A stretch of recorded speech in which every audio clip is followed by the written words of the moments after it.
ആരും വിശ്വസിക്കാത്തത്രയും വിചിത്രമായൊരു റെസ്യൂമെ ആരുടെയെങ്കിലും കയ്യിലുണ്ടെങ്കിൽ അത് വയലറ്റ് ജെസപ്പ് എന്ന പെൺകുട്ടിയുടേതാകും. 3 വമ്പൻ കപ്പൽ ദുരന്തങ്ങൾ, ആയിരക്കണക്കിന് മരണങ്ങൾ, ഒടുവിൽ മരണത്തെപ്പോലും തോൽപ്പിച്ചു വന്ന ഒരു അവിശ്വസനീയ കഥ.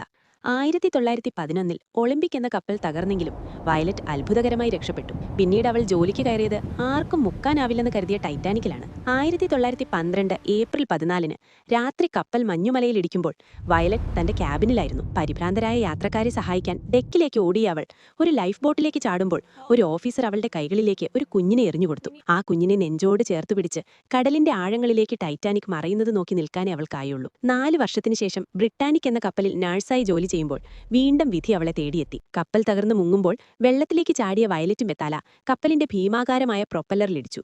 ബോധം മറഞ്ഞ അവൾ കടലിന്റെ ആഴങ്ങളിലേക്ക് പോയി. പക്ഷേ അവിടെയും മരണം അവളെ വിട്ടുകളഞ്ഞു. വർഷങ്ങൾക്ക് ശേഷം ഡോക്ടറെ കാണാൻ പോയപ്പോഴാണ് അവൾ ആ സത്യം അറിഞ്ഞത്. അന്ന് അപകടത്തിൽ അവളുടെ തലയോട്ടി തകർന്നിരുന്നു. ആ തകർന്ന തലയോട്ടിയുമായിട്ടാണ് അവൾ പിന്നെയും പതിറ്റാണ്ടുകളോളം ജീവിച്ചത്.